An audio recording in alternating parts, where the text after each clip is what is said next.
Gold, trusted gold buyers. మీరు తాకట్టు పెట్టిన బంగారాన్ని విడిపించి ఈ రోజు ఉన్న మార్కెట్ ధరకు కొనబడను.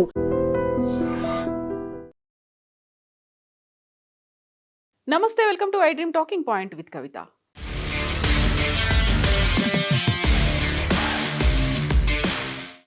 జమ్మూ కాశ్మీర్ పహల్గాంలో ఉగ్రదాడి జరిగి నేటికి ఏడాది పూర్తయింది. 2025 ఏప్రిల్ 22న పాక్ ప్రేరేపిత ఉగ్రవాదులు పహల్గాంలోని టూరిస్టులే లక్ష్యంగా జరిపినటువంటి ఉగ్రదాడిలో 26 మంది అమాయక ప్రజలు ప్రాణాలు కోల్పోయారు. జమ్మూ కాశ్మీర్లోని పహల్గాం ఉగ్రదాడి జరిగి ఏడాది పూర్తయిన వేళ ఆపరేషన్ సింధూర్ను గుర్తు చేస్తూ భారత ఆర్మీ ఒక ట్వీట్ చేసింది. మానవత్వపు హద్దులు దాటినప్పుడు ప్రతిస్పందన నిర్ణయాత్మకంగా ఉంటుందని హెచ్చరించింది. న్యాయం జరిగిందని, భారతదేశం ఐక్యంగా నిలుస్తుందని భారత సైన్యం స్పష్టం చేసింది. కొన్ని సరిహద్దులను అస్సలు దాటకూడదు, భారతదేశం మర్చిపోదు అని రాసి ఉన్న ఒక గ్రాఫిక్స్ను ఈ ట్వీట్కు భారత ఆర్మీ జతపరిచింది. ఇందుకు ప్రతీకారంగా 2025 మే 7 నుంచి 10 వరకు ఆపరేషన్ సింధూర్ను భారత్ నిర్వహించింది. పాకిస్తాన్లోని ఉగ్రవాద స్థావరాలను ధ్వంసం చేయడంతో పాటు వందలాది ఉగ్రవాదులను కడతేర్చింది. మే 7న తెల్లవారుజామున పాక్ ఆక్రమిత కాశ్మీర్ POKలోని ఉగ్రవాద స్థావరాలపై భారత త్రివిధ దళాలు మెరుపు దాడులు చేశాయి. లష్కరే తైబా, జైషే మహమ్మద్, హిజ్బుల్ ముజాహిదీన్ వంటి పాక్ ప్రేరేపిత ఉగ్రవాద సంస్థలకు చెందిన స్థావరాలను ధ్వంసం చేసింది భారతదేశ ఆర్మీ. ఈ దాడుల్లో 100 మందికి పైగా పాక్ ఉగ్రవాదులు హతమయ్యారు.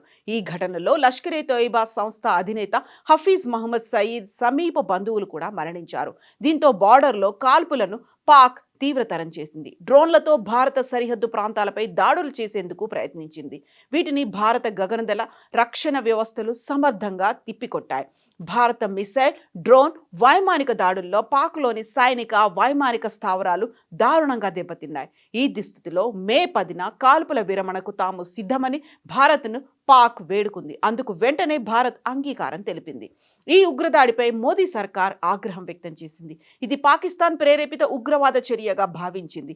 అదే సమయంలో ఈ ఘటనకు తామే బాధ్యులమంటూ లష్కరే తోయిబా అనుబంధ సంస్థ ద రెసిస్టెంట్ ఫ్రంట్ TRF స్వయంగా ప్రకటించింది.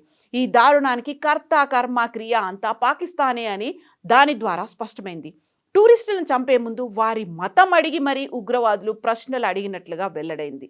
గతేడాది పహల్గాం ఉగ్రదాడి అనంతరం పాకిస్తాన్పై భారత్ వివిధ రకాలుగా చర్యలు తీసుకుంది. ఈ క్రమంలో ఆ దేశంతో ద్వైపాక్షిక వాణిజ్యాన్ని ఆపేసింది. గతంలో పాక్తో కుదిరిన సింధు నదీ జలాల ఒప్పందాన్ని రద్దు చేసింది. భారత్పై ఏ రకమైన ఉగ్రదాడి జరిగినా ఉపేక్షించేది లేదని అప్పట్లో ప్రధానమంత్రి మోదీ పాక్ను తీవ్రంగా హెచ్చరించారు. ఈ చర్యల్లో భాగంగా భారత్ నుంచి పాకిస్తాన్కు వెళ్లే సింధు జలాలను నిలిపివేస్తున్నట్లుగా కేంద్రం ప్రకటించింది. ఇందుకోసం కొన్ని దశాబ్దాల క్రితం చేసుకున్న ఒప్పందాన్ని కూడా రద్దు చేస్తున్నట్టుగా వెల్లడించింది. పాకిస్తాన్ నుంచి వచ్చే వస్తువులపై నిషేధాన్ని విధించింది. ఇరు దేశాల మధ్య అటారీ, వాఘా సరిహద్దులను మూసివేసింది. భారత్లో పాక్ నౌకల ప్రవేశాన్ని నిలిపివేసింది. పాకిస్తాన్ కళాకారులపై సైతం నిషేధం కూడా విధించింది. భారత్ గగనతలంలో ఎగరకుండా పాక్ విమానాలను కట్టడి చేసింది. దీంతో పాటుగా ఈ దాడి కేసును జాతీయ దర్యాప్తు సంస్థ NIAకు ప్రభుత్వం అప్పగించింది. దీని తర్వాత ఆపరేషన్ మహాదేవ్ పేరిట ఉగ్రవాదుల కోసం ఇంకొక ఆపరేషన్ చేపట్టింది భారతదేశం. పహల్గాం ఉగ్రదాడి తర్వాత ఉగ్రవాదుల ఏరివేత కోసం భారత సైన్యం 2025 జూలై 28న ఆపరేషన్ మహాదేవ్ను నిర్వహించింది. ఉగ్రదాడిలో పాల్గొన్న 3 లష్కరే తోయిబా ఉగ్రవాదులను ఈ ఆపరేషన్లో భారత భద్రతా బలగాలు మట్టుపెట్టాయి. మరోవైపు ఈ ఉగ్రదాడికి పాల్పడిన పాకిస్తాన్ చర్యలు ప్రపంచానికి వివరించాలని కేంద్రంలోని మోదీ ప్రభుత్వం సంకల్పించింది. అందుకోసం పలు పార్లమెంట్ సభ్యులతో కూడిన బృందాలను ఏర్పాటు చేసింది. ఆ బృందాలను వివిధ దేశాలకు పంపించింది. ఉగ్రవాదాన్ని పెంచి పోషిస్తున్న పాక్ తీరును ప్రపంచానికి కళ్లకు కట్టినట్లుగా భారత్ వివరించింది. ఈ దారుణం జరిగి ఏడాది గడుస్తున్న ఈ ఘటన కారణంగా తమ కుటుంబాల్లో కలవరం మాత్రం నేటికి అలాగే ఉందనేటువంటి మాట బాధితుల నుంచి వెల్లడవుతుంది. తమకు ఇస్తామన్నటువంటి ప్రభుత్వ ఉద్యోగాలు ఇంకా ఇవ్వలేదు అనేటువంటి ఒక మాటని బాధిత కుటుంబాలు కూడా చెప్తున్నాయి. మతం అడిగి మరీ చంపినందుకు భారతదేశం అంతా ఏకమైనటువంటి పరిస్థితి కనిపించింది. ఉగ్రవాద చర్యలని ఖండించింది. దీంతో పాటుగా నిరసనలు వెల్లువెత్తాయి. ఆపరేషన్ సింధూర్తో పాటుగా ఆపరేషన్ మహాదేవ్కు సంబంధించి భారతదేశం అంతా ముక్త కంఠంతో ఏకీభవించింది. ఉగ్రవాదంపై చర్యలు తీసుకోవాల్సిందే అనేటువంటి పట్టుపట్టింది. అందుకు సంబంధించి ప్రపంచ దేశాలన్నింటినీ కూడా ఏకం చేసింది భారతదేశం.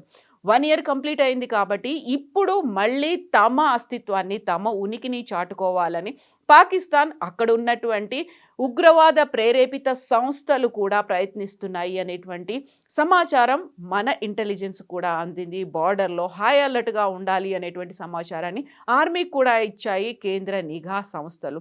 బార్డర్‌తో పాటుగా బార్డర్‌కి సుదూరంగా ఉన్నటువంటి ప్రాంతాలను కూడా లాంచ్ ప్యాడ్‌లుగా ఏర్పాటు చేసుకున్నాయి అనేటువంటి సమాచారం. దాదాపుగా 800 మంది ఉగ్రవాదులు భారతదేశంలో చొరబడేందుకు సిద్ధంగా ఉన్నారు అనేటువంటి ఒక వార్త నిఘా సంస్థలు ఆర్మీకి, కేంద్ర ప్రభుత్వానికి అందజేశాయి. గతంలో కాకుండా 10-15 మంది ఒక గ్రూపుగా దేశంలోకి ఎంటర్ అయ్యేందుకు చూస్తున్నారు. వల్నరబుల్ పాయింట్స్ ఏవైతే ఉన్నాయో అక్కడి నుంచి రావడానికి ప్రయత్నాలు జరుగుతున్నాయి అనేటువంటి సమాచారంతో హై అలర్ట్ కూడా అనౌన్స్ చేశారు. ఇప్పుడు ఆర్మీ అక్కడ నిరంతరం పర్యవేక్షిస్తూనే ఉంది.